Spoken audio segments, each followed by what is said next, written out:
Bonjour, je suis Aude du site macosmétiquenaturelle.com. Aujourd'hui, je vais vous expliquer les grands principes qui vont vous permettre de créer votre propre fond de teint. Le fond de teint est en effet un sujet sur lequel on me pose beaucoup de questions, puisque beaucoup d'entre vous sont amenés à dépenser des sommes d'argent importantes dans les fonds de teint sans avoir forcément quelque chose de satisfaisant. C'est-à-dire que certaines vont chercher quelque chose avec une texture plus fluide parce qu'elles vont préférer une texture plus légère. D'autres vont chercher un fond de teint avec une texture plus couvrante puisqu'elles vont chercher à couvrir les petits défauts. Et puis il y a également la problématique du coloris, puisque une fois qu'on a trouvé la bonne texture, certaines vont vouloir avoir quelque chose de plus foncé, d'autres de plus clair. Donc ce que je vais faire, je vais vous expliquer la recette du fond de teint que je me crée depuis plusieurs années. Bien évidemment, il s'agit d'un fond de teint qui est plus adapté aux peaux de couleur mat ou allée et qui est un fond de teint couvrant. Dans un deuxième temps, bien sûr, je vais vous expliquer comment modifier cette recette de façon à pour celles qui préfèrent les textures les plus fluides puissent avoir un fond de teint à texture plus fluide. Et bien sûr, je vais vous expliquer comment modifier les coloris de façon à ce que vous puissiez vous faire un fond de teint de couleur plus claire si vous avez une peau plus claire ou d'une couleur plus foncée si vous avez une peau plus foncée. Donc, ce que je vous propose maintenant, c'est de passer à la conception de la recette. Alors, ici, vous avez l'ensemble des ingrédients que nous allons utiliser pour réaliser notre fond de teint. À savoir que tous ces ingrédients sont adaptés à tous les types de peau, que vous ayez une peau normale, grasse, mixte, à problème, sensible, mature, vraiment tous les ingrédients sont appropriés. La seule chose qu'il faudra modifier pour avoir un fond de teint adapté à vos besoins sont uniquement les proportions qui vous permettront d'obtenir une texture plus fluide ou une texture avec un coloris plus foncé ou plus clair. Donc je vais vous présenter ces ingrédients. Tout d'abord, vous avez ici, j'ai pris un peu d'avance en prépesant la majorité des ingrédients, un bol chauffant à l'intérieur duquel j'ai mis mon mélange d'eau et d'hydrolat de géranium. L'hydrolat de géranium est astringent et antiseptique. Il joue un rôle d'équilibrant cutané pour tous les types de peau. Il est apaisant et redonne un éclat et douceur à la peau. Et l'eau minérale, qui se présente comme ceci. Je trouve que cette eau-là est très pratique puisque en fait, elle a un embout qui me permet de prépeser plus facilement l'eau. Et en fait, l'eau minérale a tout simplement pour rôle d'allonger notre produit. Donc voilà pour ce premier bol chauffant. Dans un deuxième bol chauffant, ici, j'ai un mélange d'huile. J'ai tout d'abord de l'huile de sésame qui se trouve ici. L'huile de sésame est en fait une huile qui est très pénétrante et qui permet en partie d'absorber les rayons UV. Donc c'est une huile qui est très intéressante. Puis nous avons également de l'huile de jojoba.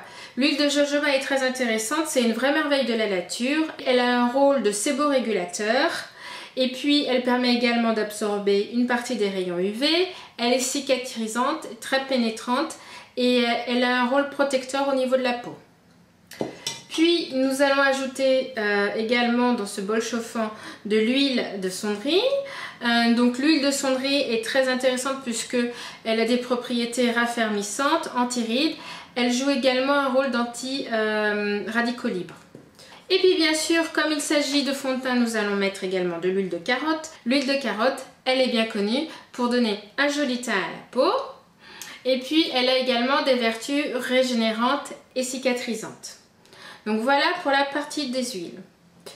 Dans nos huiles, nous allons mettre, pour lier à la fois la partie eau et la partie huile, nous allons utiliser de la cire émulsifiante qui se présente comme ceci et qui va nous permettre de former une crème.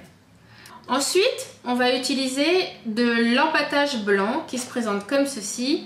En fait, c'est une espèce de pâte blanche qui va nous permettre au besoin d'éclaircir notre colorant, donc qui fait partie des ingrédients sur lesquels on va jouer pour éventuellement éclaircir la couleur.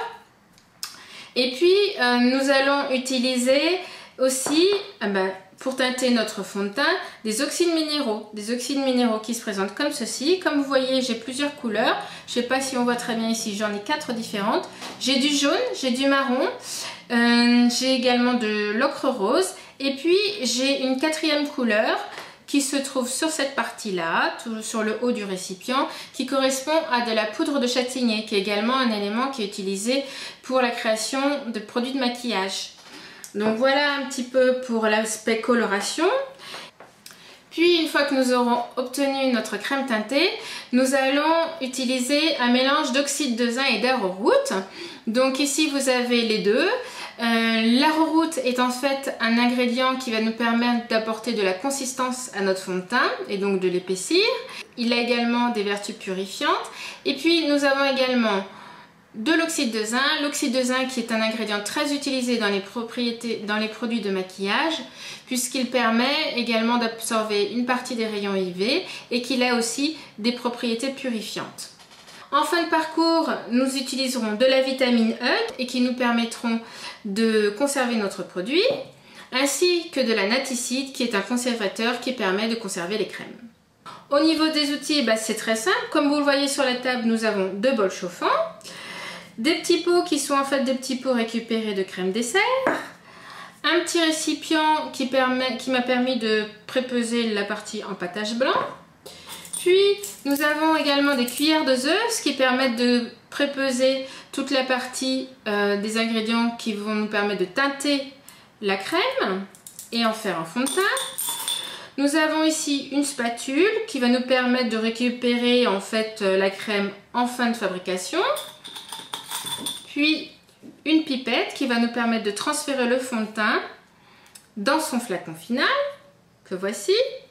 Un mélangeur, il s'agit tout simplement d'un mini batteur électrique qui va nous permettre de faire le mélange. Et bien sûr, n'oublions pas notre balance de précision sans laquelle on ne peut rien faire puisque c'est elle qui nous permet de prépeser tous nos ingrédients.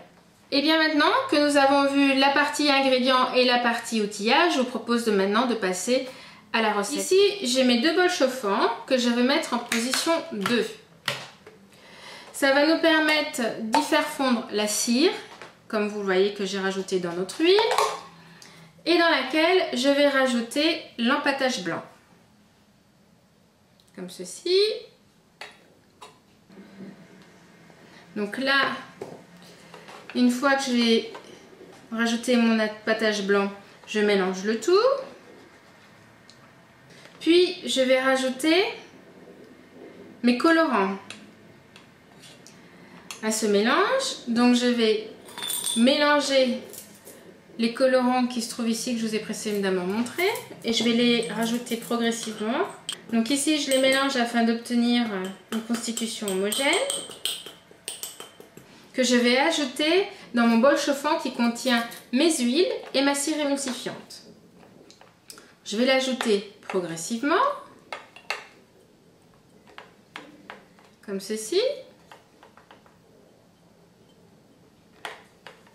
Voilà, on mélange bien le tout pendant quelques secondes de façon à obtenir une texture bien homogène. Donc voilà, comme je vais vous le montrer, la cire est complètement dissoute et j'ai vraiment obtenu un mélange avec un coloris homogène. Donc je vais procéder maintenant à la formation de la crème. Pour ce faire, je vais utiliser ce petit pot. Je mets mon pot devant moi. Je vais y verser tout d'abord mon mélange à base d'huile, dont je récupère le fond avec ma spatule, comme ceci. Puis je vais y ajouter mon mélange à base d'eau que je vais progressivement intégrer et que je vais mélanger avec mon batteur. Donc là, il faut y aller vraiment doucement, sinon on risque de s'en mettre partout. D'où l'intérêt d'avoir un récipient qui soit haut pour éviter les soucis. Voilà. Et on mélange l'ensemble. Alors comme vous le verrez, au départ vous aurez une texture très fluide et au fur et à mesure que vous mélangez, la texture va s'épaissir jusqu'à devenir une crème. Comme vous le voyez ici, on a vraiment obtenu un mélange de crème teintée dans laquelle on va ajouter quelques petits ingrédients qui vont nous permettre de peaufiner notre produit. Alors avant de rajouter nos ingrédients finaux, je vais laisser refroidir notre mélange pendant environ 5 minutes de façon à ce qu'il puisse baisser en température et qu'on puisse y ajouter le reste des ingrédients qui ne supportent pas la chaleur. On va maintenant pouvoir y ajouter notre mélange d'oxyde de zinc et d'arrowroot progressivement comme ceci et on va mélanger au fur et à mesure dans notre crème teintée. Donc il me reste maintenant à ajouter les conservateurs. Je vais ajouter la vitamine E. Il m'en faut 2 gouttes. Je vais intégrer mon conservateur final. Il s'agit donc de l'anaticide. Et je vais en mettre 10 gouttes. Et je mélange de nouveau pendant environ 1 minute, de façon à ce que le conservateur soit bien intégré dans le produit. Et voilà, notre fond de teint est maintenant prêt. Il ne me reste plus qu'à le transférer à l'aide de ma pipette dans mon flacon final. Donc je prends mon flacon final, que voici, et ma pipette, et je vais tout simplement transférer le produit à l'aide de la pipette dans le flacon comme ceci. Je l'aspire et je le mets ici. Je l'aspire et je le mets ici. Voilà, je viens de finir de remplir mon flacon. Juste un petit détail, quand vous arrivez sur le remplissage du haut du flacon, laissez toujours un petit espace de façon à y pouvoir intégrer le haut du flacon qui prend un petit peu de place et qui va faire monter le volume, comme on peut le voir ici. Voilà, donc là, votre fond de teint est maintenant prêt. Il est prêt à être utilisé. Me revoilà. Donc comme je vous le disais précédemment, ici il s'agit d'un fond de teint que j'utilise depuis plusieurs années, qui sont adaptés à tous les types de peau de par les ingrédients que j'ai utilisés, mais qui correspond plutôt à un type de fond de teint couvrant et adapté aux peaux de couleur mat ou à lait. Donc ce que je vous propose pour celles d'entre vous qui préfèrent une texture plus fluide, c'est d'agir tout simplement sur la partie de l'empâtage blanc en le remplaçant soit par de l'huile de jojoba par exemple, ou alors en le remplaçant par une quantité d'eau ou d'hydrolat. Ça vous permettrait d'avoir quelque chose de plus fluide. Simplement, je vous conseille d'agir par tranche de 0,5 g de façon à pouvoir agir par touche et d'obtenir progressivement la texture qui vous convient. Il vous faudra peut-être plusieurs essais pour obtenir la texture voulue. Pour les personnes à qui la texture du fond de teint convient mais qui souhaitent avoir un fond de teint plus foncé, je leur conseille tout simplement de remplacer une partie de l'oxyde marron par de l'oxyde minéral noir. Dans ces cas-là, encore une fois, il faudra agir par toutes petites touches. Au lieu de remplacer la totalité, ajouter par exemple une cuillère smidgen d'oxyde minéral noir et de voir qu'est-ce que ça donne au niveau du coloris et de procéder ainsi de suite par touche. Pour les personnes qui préfèrent un fond de teint de coloris plus clair, il vous suffira tout simplement d'agir sur la partie de l'empâtage blanc. Donc où vous souhaitez une texture plus fluide et rien que le fait d'enlever la partie empâtage blanc va éclaircir le fond de teint.